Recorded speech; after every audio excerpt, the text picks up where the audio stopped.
جی ہاں سامعین، پروگرام گرد و پیش میں اب وقت ہوا ہے عالمی خبروں کا۔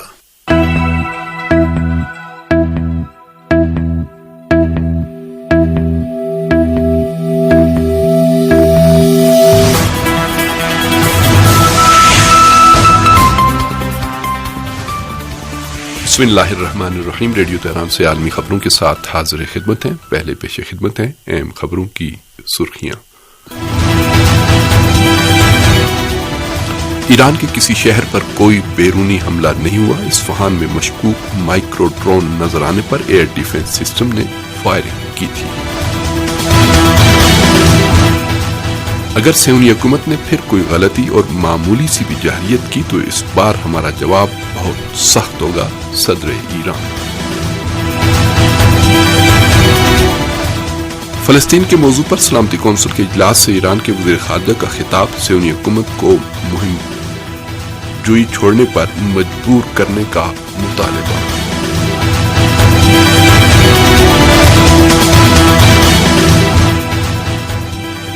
اور سامعین، اب سماعت فرمائیے تفصیل سے خبریں۔ ایران کے مرکزی شہر اصفہان اور شمال مغربی ایران کے صوبہ مشرقی آذربائیجان کے شہر تبریز میں ایئر ڈیفنس سسٹم فضا میں کچھ مشکوک چیزوں کے مشاہدے کے ساتھ ہی فعال ہو گیا اور اس پر فائرنگ کر دی۔ اصفہان اور تبریز شہروں کے ایئر ڈیفنس سسٹم کو مشتبہ اشیاء کے مشاہدے کے بعد فعال کیا گیا۔ باخبر ذرائع کے مطابق دھماکہ ہونے یا میزائل لگنے کی کوئی اطلاعات موصول نہیں ہوئی۔ ایرانی آرمی کے اعلیٰ افسر میہن دوست نے کہا ہے کہ صبح اصفہان کے نواحی علاقوں میں صبح 4 بجے کئی دھماکوں کی آوازیں سنی گئیں۔ ان کے مطابق صوبے کے مشرقی علاقے میں کوئی مشکوک چیز فضا میں دیکھی گئی، جس کے بعد دفاعی سسٹم نے اس پر فائرنگ کر دی۔ تاحال ان مشکوک اشیاء کے بارے میں کوئی تفصیلات موصول نہیں ہوئیں۔ اس رپورٹ کے مطابق انتہائی حساسیت کی وجہ سے ایئر ڈیفنس سسٹم نے اصفہان ایئر بیس کے اطراف میں فائر کیے۔ اس کے علاوہ تبریز شہر کے مغرب میں اور وادی رحمت کے اطراف میں ایک مشکوک چیز کے نظر آنے کے بعد تبریز ایئر ڈیفنس کو فعال کیا گیا۔ مقامی ذرائع کے مطابق واقعے میں کسی قسم کو کوئی نقصان نہیں ہوا اور نہ ہی کسی طرح کی کوئی ایسی خبر ملی ہے۔ تمام شہروں میں حالات معمول پر ہیں۔ صدر ایران سید ابراہیم رئیسی نے کہا کہ اگر سیونی حکومت میں پھر کوئی غلطی یا اسلامی جمہوریہ ایران کی سرزمین پر معمولی سی بھی جارحیت کی تو ایسا جواب دیا جائے گا کہ وہ اور اس کے حامی پشیمان ہو جائیں گے۔ صدر ڈاکٹر ابراہیم رئیسی نے جمعرات کی شام شہر شارود میں ایک عوامی اجتماع سے خطاب میں کہا کہ آج پورا عالم اسلام اور انسانی دنیا فلسطین کے دفاع اور ظالم سیونی حکومت کی مخالفت میں اسلامی جمہوریہ ایران کے موقف کی حقانیت سے واقف ہو چکی ہے۔ صدر ایران نے آپریشن وعدہ صادق کی طرف اشارہ کرتے ہوئے کہا کہ سنی حکومت اور امریکہ نے یہ سمجھ کر کہ وہ ہمارے شرف کو مجروح کر سکتے ہیں، ہماری قونصلیٹ پر جو ہماری سرزمین کا حصہ شمار ہوتی ہے حملہ کیا، لیکن جب انہوں نے جرم کا ارتکاب کیا تو ان کی تنبیہ ضروری تھی اور ایران کی ملت نے ان کی تنبیہ کر دی۔ صدر ابراہیم رئیسی نے کہا کہ میں ایرانی قوم، مسلح افواج اور عوام کے ایک ایک فرد کی طرف سے کہتا ہوں کہ اگر سیونی حکومت نے پھر کوئی غلطی کی یا اسلامی جمہوریہ ایران کی مقدس سرزمین پر معمولی سی بھی جارحیت کرنی چاہیے تو ایسا جواب دیا جائے گا کہ وہ بھی اور اس کے حامی پشیمان ہو جائیں گے۔ انہوں نے اس بات پر زور دیتے ہوئے کہ اب دادا گیری کا زمانہ ختم ہو چکا ہے کہا کہ میں نے بعض مغربی ملکوں کے سربراہوں کے ساتھ مذاکرات میں دو بدو مذاکرات بھی اور ٹیلی فونی گفتگو بھی واضح کیا ہے کہ ہم سے اور ہماری قوم سے زور زبردستی کی زبان میں ہرگز بات نہ کرنا۔ ہمارے عوام دانش مند، صاحب تدبیر، منطقی اور بات کرنے والے ہیں۔ صدر ایران نے کہا کہ وہ زمانہ گزر گیا کہ جب کچھ لوگوں نے ہم سے ہمارے میزائلوں اور ہماری توانائیوں کے بارے میں JCPO اور JCPO-3 کی بات کرنا چاہی تھی۔ ہم کسی کو بھی اس بات کی ہرگز اجازت نہیں دیں گے کہ ایرانی قوم کی توانائیوں کے بارے میں کوئی بات کرے۔ یہ توانائیاں ہمارے شہیدوں کے خون کی مرہون منت ہے۔ صدر ایران نے کہا کہ اگر تم گفتگو اور مذاکرات کرنا چاہتے ہو تو ہم نے مذاکرات کی میز ترک نہیں کیا اور آئندہ بھی ترک نہیں کریں گے، لیکن اگر زور زبردستی کی زبان میں بات کرنا چاہو گے تو جان لو کہ اس سے تمہیں بھی کچھ حاصل نہیں ہوگا اور عظیم ملت ایران اور ہمارے حکام پوری قوت سے تمہارے مقابلے ڈٹ جائیں گے۔ انہوں نے کہا کہ جیسا کہ رہبر انقلاب اسلامی نے فرمایا ہے، آج ایرانی قوم سے سبھی دشمنیوں کی اصل وجہ اس نظام کے برحق موقف اور اس کے اعلیٰ اہداف ہیں۔ صدر ایران نے کہا کہ یہ سب کچھ عالمی سامراج کے مقابلے میں عوام کی استقامت اور پائیداری کی وجہ سے اور ہمارے عوام رہبر انقلاب اسلامی حضرت آیت اللہ العظمیٰ سید علی خامنائی اور حضرت امام خمینی رحمۃ اللہ علیہ کی پیروی میں فلسطینی امنگوں اور آزادی قدس کی حمایت سے دستبردار نہیں ہوں گے، جس کے نعرے وہ 45 برسوں سے لگا رہے ہیں۔ ایران کے نیوکلیئر سیکیورٹی کور کے کمانڈر جنرل احمد حق طلب نے کہا ہے کہ ایران کی جوہری تنصیبات کے خلاف سیونی حکومت کی دھمکی ہماری جوہری پالیسیوں اور تحفظات پر نظر ثانی اور تبدیلی کا باعث بن سکتی ہیں۔ جنرل حق طلب نے کہا اگرچہ اٹامک ایجنسی کے قواعد و ضوابط، پروٹوکول اور اسٹینڈرڈز کی بنیاد پر تمام ممالک جوہری تنصیبات پر حملہ نہ کرنے کے پابند ہیں، مگر اس کے باوجود اسلامی جمہوریہ ایران شروع ہی سے ان خطرات سے نمٹنے کے لیے ہمیشہ تیار رہا ہے۔ انہوں نے واضح کیا کہ سیونی دشمن کے ایٹمی مراکز کی نشاندہی کر لی گئی ہے اور تمام اہداف کے بارے میں ضروری معلومات ہمارے اختیار میں ہیں۔ احمد حق طلب نے کہا کہ ممکنہ سیونی کارروائی کا جواب دینے کے لیے ہم ان کے اہداف پر طاقتور میزائل داغنے کے لیے تیار ہیں۔ ان کا کہنا تھا کہ اگر سیونی حکومت نے ہمارے ایٹمی مراکز اور تنصیبات کے خلاف کارروائی کرنے کی کوشش کی تو اسے یقینی طور پر ہمارے سخت رد عمل کا سامنا کرنا پڑے گا اور صہیونی ایٹمی مراکز پر جدید ہتھیاروں سے حملہ اور اس کے خلاف آپریشن کیا جائے گا۔ ایران کے وزیر خارجہ نے اقوام متحدہ کی سلامتی کونسل کے اجلاس سے خطاب میں کہا کہ سیونی حکومت کو ایرانی مفادات کے خلاف ہر قسم کی فوجی مہم جوئی کی تکرار سے دستبردار ہونے پر مجبور کیا جائے۔ وزیر خارجہ حسین امیر عبداللہیان نے فلسطین کے موضوع پر سلامتی کونسل کے اجلاس سے خطاب میں کہا کہ 1 اپریل کو دمشق میں ایرانی قونصلیٹ پر اسرائیلی حکومت کے حملے نے ثابت کر دیا کہ یہ حکومت سفارتی مراکز اور سفارتکاروں کو حامل ڈپلومیٹک تحفظ کے بنیادی اصولوں کو بھی پامال کرنے میں ذرا برابر نہیں ہچکچاتی۔ ایران کے وزیر خارجہ نے کہا کہ 2 اپریل کی سلامتی کونسل کی نشست میں اکثر اراکین نے یہ اعلان کیا تھا کہ یہ حملہ اقوام متحدہ کے منشور بین الاقوامی قوانین اور وینا کنونشنوں کی کھلی خلاف ورزی اور قابل مذمت ہے۔ ایران کے وزیر خارجہ نے کہا کہ کوئی بھی حکومت اپنے ملک کے سفارت خانے پر ایسے گستاخانہ حملے اور اپنے سفارتکاروں کی شہادت پر خاموش نہیں بیٹھ سکتی، لیکن اسلامی جمہوریہ ایران نے جنگ کا دائرہ پھیلنے کی روک تھام کے لیے سیونی حکومت کے دہشت گردانہ میزائلی حملے پر علاقے کے حالات کے پیش نظر قابل ملاحظہ تحمل سے کام لیتے ہوئے اقوام متحدہ کو اس سلسلے میں اپنا کردار ادا کرنے کا موقع دیا، لیکن جب اس نے وائٹ ہاؤس کے گرین سگنل پر اسرائیلی حکومت کے جرائم کے دوام کا مشاہدہ کیا اور اسرائیلی حکومت کے حملے روکنے میں سلامتی کونسل کی کمزوری اور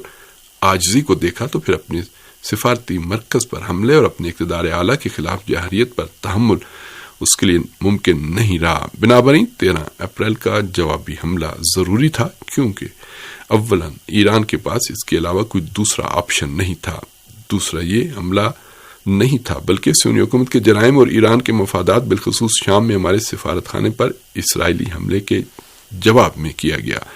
تیسرا یہ جوابی حملہ بین الاقوامی قوانین کے تحت اپنی قانونی دفاع کے حق کے تحت کیا گیا۔ چوتھے اس میں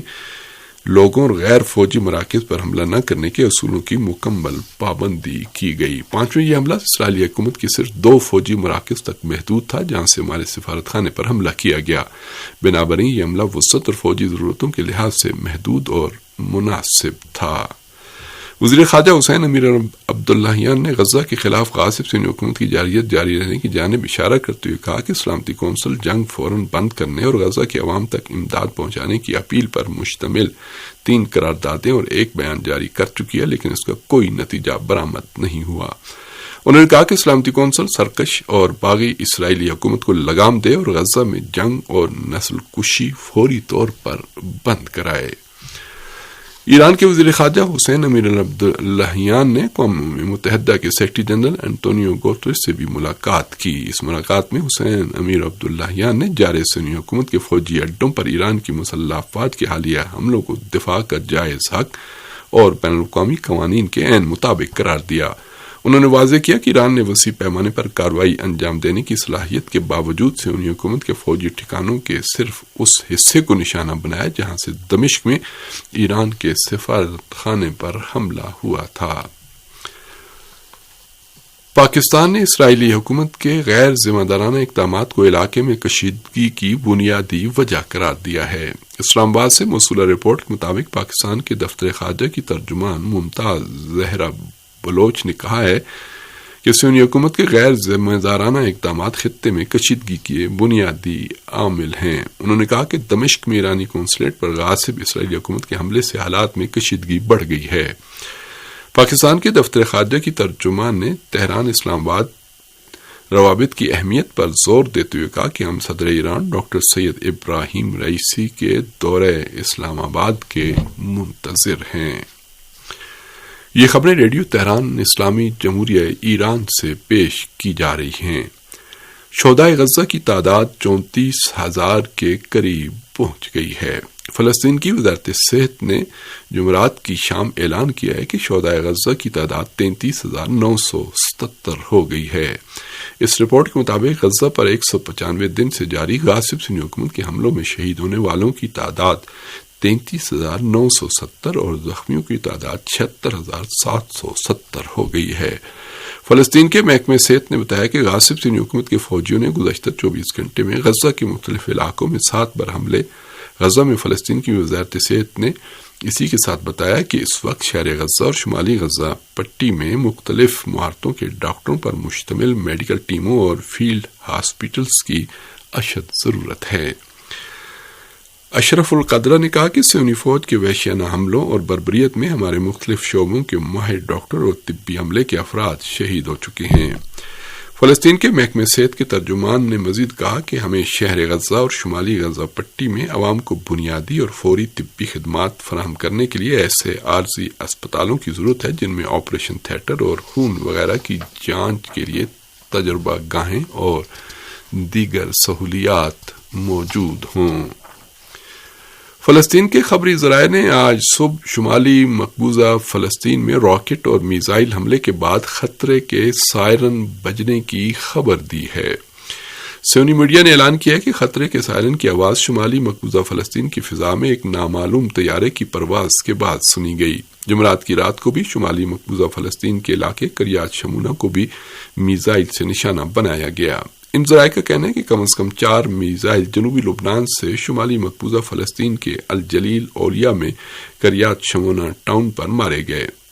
حزب اللہ لبنان نے اعلان کیا کہ شمالی سرحد پر واقع یورون ٹاؤن میں غاصب اسرائیل کے 2 فوجی ٹھکانوں پر میزائل سے حملہ ہوا۔ حزب اللہ نے اسی طرح اسرائیلی فوج کو المنارہ ٹاؤن میں بھی ایک عمارت میں نشانہ بنایا کہ جس میں متعدد فوجی ہلاک ہو گئے۔ سیونی حکومت کے چینل 12 نے بھی تصدیق کی ہے کہ الجلیل اولیا میں یورون ٹاؤن میں ایک عمارت کو حزب اللہ نے براہ راست نشانہ بنایا ہے۔ اسی طرح ایک اور کارروائی میں حزب اللہ کے مجاہدین نے کفر شعبہ میں روئی 7 فوجی چھاونی کو میزائل سے نشانہ بنایا کہ جو ٹھیک اپنے نشانے پر لگا۔ دوسری جانب بعض رپورٹوں کے مطابق شمالی مقبوضہ فلسطین کے علاقوں آدمیت، ایلون، ہانیات، یارا اور ارب الارام شاہ میں بھی خطرے کے سائرن بجنے کی آوازیں سنی گئی ہیں۔ اسرائیلی کابینہ نے ہیگ کی عالمی عدالت کی جانب سے نیتن یاہو اور دیگر سیونی حکام کی ممکنہ گرفتاری کا حکم صادر کیا جانے کا جائزہ لینے کے لیے ہنگامی اجلاس منعقد کیا ہے۔ سیونی میڈیا ذرائع کے مطابق اسرائیلی حکام میں تشویش پائی جاتی ہے کہ کہیں عالمی عدالت انصاف غزہ میں نسل کشی کے باعث سیونی وزیراعظم نیتن یاہو اور ان کی کابینہ کی گرفتاری کا وارنٹ جاری نہ کر دے۔ سیونی وزیراعظم نیتن یاہو نے اس موضوع کا جائزہ لینے کے لیے ہنگامی اجلاس طلب کیا ہے۔ سیونی وزیراعظم نے اس اجلاس میں اس بات کی جانب اشارہ کرتے ہوئے کہ اسرائیل کو اپنے وجود کا خطرہ لاحق ہے، خطرے کا مقابلہ کرنے کے لیے ملکی قوتوں کے متحد ہونے کی اپیل کی ہے۔ یاد رہے جنوبی افریقہ کی جانب سے ہیگ کی عالمی عدالت میں سیونی حکومت کے خلاف قائم مقدمے کا فیصلہ سناتے ہوئے عالمی عدالت نے تل ابیب کو غزہ میں نسل کشی روکنے کے لیے کوئی اقدام کرنے کا پابند بنایا تھا۔ اور آخر میں یہ خبر کہ فلسطین کی تحریک حماس اور فلسطینی انتظامیہ نے امریکہ کی جانب سے اقوام متحدہ میں فلسطین کی رکنیت کی قرارداد ویٹو کر دیے جانے کی مذمت کی ہے۔ تحریک حماس کے بیان میں کہا گیا ہے کہ اقوام متحدہ میں فلسطین کی مکمل رکنیت کی امریکہ کی جانب سے مخالفت دنیا کے انتظام چلانے میں امریکی حکومت کے تنہا ہونے کا باعث بنے گی۔ تحریک حماس نے عالمی برادری سے مطالبہ کیا کہ امریکی حکومت کے ارادوں کو ناکام بنانے اور فلسطین کی جدوجہد اور جائز حقوق کی بحالی کے لیے واشنگٹن پر دباؤ ڈالے۔ اور سامعین، اسی کے ساتھ ہی ریڈیو تہران سے خبریں ختم ہوئیں۔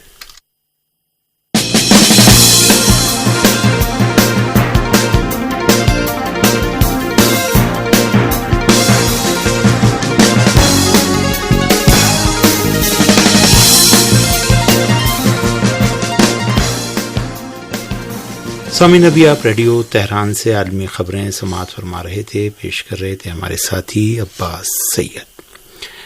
سامعین، آج ہندوستان میں پارلیمانی انتخابات کے پہلے مرحلے کی پولنگ ہوئی۔ ہندوستان میں حالیہ انتخابات کو لے کر برسر اقتدار بی جے پی والے اتحاد اور اپوزیشن میں شامل جماعتوں میں جملہ کانگریس اور دیگر جماعتوں نے انتخابی مہم میں بڑھ چڑھ کر حصہ لیا اور کوشش کی کہ اپنے اپنے منشور کو عوام تک پہنچائیں۔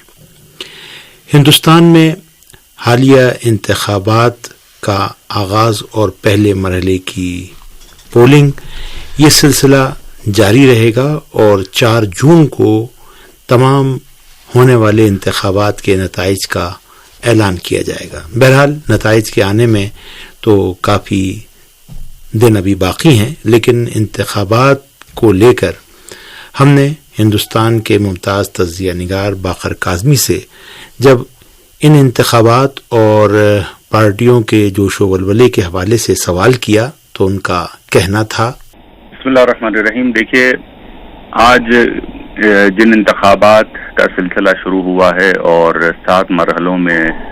وہ جا کر 1 جون کو اختتام پذیر ہوگا، اس کو ماہرین آزادی ہند کے بعد دوسرا اہم ترین انتخاب سمجھ رہے ہیں اور کہہ رہے ہیں۔ ایک انتخاب آزادی کے بعد جو سن 1951-52 میں ہوا تھا اور نسبتاً طولانی دورانیے کے ساتھ ہوا تھا، اس کو بہت اہم انتخاب سمجھا جاتا تھا۔ عوام کا ظاہر ہے کہ آزادی کے بعد جو ان کو برطانوی سامراج سے ملی تھی، اس کے بعد جمہوریت کے تقاضے کے پیش نظر وہاں پر پہلا انتخاب عمل میں لایا گیا، اور اس کے بعد یہ جو انتخاب ہو رہا ہے، اس کو جو ماہرین اہم ترین دوسرا انتخاب قرار دے رہے ہیں، اس کی وجہ یہ ہے کہ ان کا ماننا ہے کہ اس وقت برسر اقتدار سیاسی جماعت بھارتی جنتا پارٹی اور اپوزیشن جماعتوں بشمول اقلیتوں، ان دونوں کے درمیان ایک رسہ کشی ہو رہی ہے، شدید طور پر سیاسی رسہ کشی، کہ جس میں یہ الزام لگایا جا رہا ہے حکومت پر کہ یہ ملکی آئین میں تبدیلی کی جانب بڑھ رہی ہے۔ اور اس حوالے سے متعدد بیانات جو حزب حاکم ہے یا برسر اقتدار جماعت ہے اس کے سینئر لیڈران کے آ چکے ہیں، اور باوجود کہ وزیر اعظم مودی صاحب نے اس بات کی تردید کی ہے اور اسے ایک غلط پروپیگنڈا اور افواہیں قرار دے کے اس کو مسترد کیا ہے، اور انہوں نے یہ کہا ہے کہ جو کچھ آئین میں تبدیلی کی بات کر رہے ہیں یہ درست نہیں ہے، لیکن اس کے باوجود اپوزیشن جماعتوں، خاص طور سے کانگریس، سماجوادی پارٹی اور اس کے علاوہ اور جو دوسری بڑی جماعتیں ہیں، راشٹریہ جنتا دل وغیرہ، ان کا سنگین الزام حکومت پر یہ ہے کہ یہ آئین میں تبدیلی کی طرف بڑھ رہی ہے اور اسی ایجنڈے پر یہ گزشتہ برسوں کے دوران کام کرتی رہی ہے۔ اور اس کی نشانی کے طور پر جو بات ذکر کی جا سکتی ہے وہی میں نے بتایا کہ کئی بڑے لیڈران کی طرف سے جن کا تعلق بھارتی جنتا پارٹی سے ہے، وہ اس بات کی نشاندہی کر چکے ہیں، صاف طور پر یہ کہہ چکے ہیں کہ اگر ہمیں آئین میں تبدیلی چاہیے تو ہمیں 400 سیٹیں کم از کم ہمیں جیتنا ہوں گی، اور اس کے بغیر ہم آئین میں تبدیلی نہیں کر سکتے، اور آئین میں تبدیلی کوئی خاص بات نہیں ہے، اور وقت کے تقاضوں کے پیش نظر آئین میں تبدیلی کی جا سکتی ہے، تو اس سے گھبرانے والی بات نہیں ہے۔ اور یہ ایک مسئلہ، جو اس انتخاب کے حوالے سے بہت ہی شد و مت کے ساتھ پیش کیا جاتا رہا ہے، اور انتخاب سے پہلے حکومت اور اپوزیشن جماعتوں کے درمیان کافی رسہ کشی اس معاملے کو لے کر کے رہی ہے، تو اسی لیے بعض ماہرین اس کو بہت اہم اور دوسرا اہم ترین انتخاب قرار دے رہے ہیں کہ اگر بی جے پی کو اکثریت حاصل ہو جاتی ہے تو یہ فوری طور پر آئین کی تبدیلی کی طرف بڑھے گی. تو یہ اپوزیشن اور اقلیتوں کا ماننا ہے، اور اس پر ان کو شدید تحفظات بھی رہے ہیں. اور دوسرا نقطہ جو اس انتخاب کے حوالے سے سامنے رہا انتخاب سے پہلے، وہ ای وی ایم مشینوں کو لے کر کے تھا. جو سیاسی اپوزیشن جماعتیں ہیں ان کی طرف سے بھی یہ شدید طور پر احتجاج ہوتا رہا کہ ای وی ایم مشینیں